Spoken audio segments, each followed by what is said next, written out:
So, if you're an athlete who thinks that it's really hard to get financial sponsorship, so that's when you're actually getting a payment from a sponsor, think again. There are so many sponsors or businesses who will definitely give you financial sponsorship if they can. And it's really just about exploring value. Now, it's no different. The approach to getting financial sponsorship is no different to the approach of getting product or service sponsorship.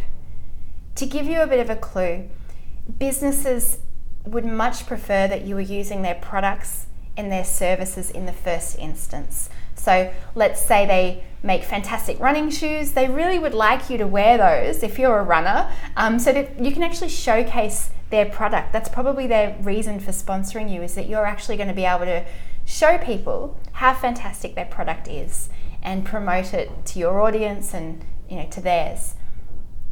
But you might also find that you only wear 2 or 3 pairs of shoes a year, and that's say $500. But you've got so much more value to offer that business. So that's where financial sponsorship comes in. Being able to have that conversation with them of, the exchange of value that's possible. The $500 of shoes is fantastic and you love those shoes, but you actually feel that on top of the value that you can give them in return for $500, you can also give more. Like maybe you're really good at public speaking, or you're a fantastic photographer and you can help them with all of their marketing content. Looking at how you can exchange value is the key to getting financial sponsorship. It may be that for the first 6 months or year, they're not willing to give you money. It's much easier to give you product or service. But the idea with those sort of relationships is that you can grow and develop them over time. And that happens when there's good communication and a good understanding of each other. And of course, that exchange of value congruent with what the other's providing.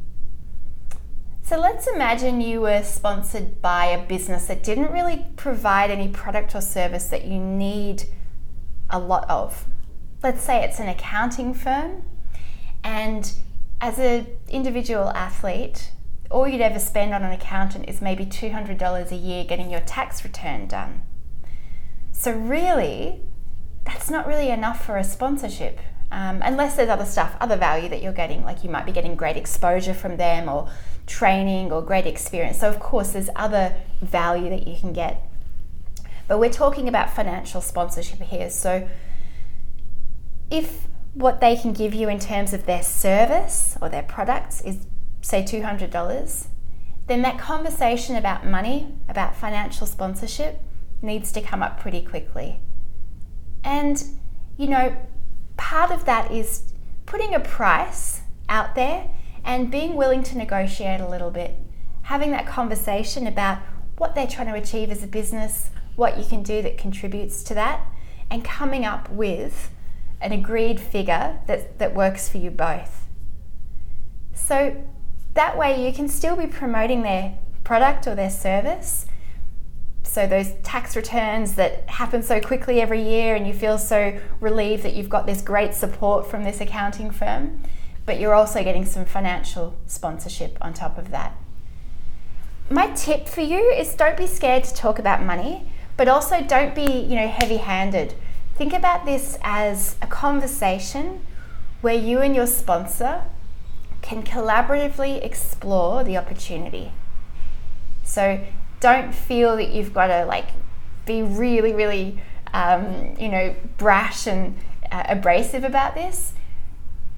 But just, feel like you can explore this and have this conversation, and don't be embarrassed to talk about money, because this is business. Sponsorship is a business relationship. So, this is really good practice for you to have these maybe a little bit awkward, a little bit nervous conversations. It's really good for your professional development as well.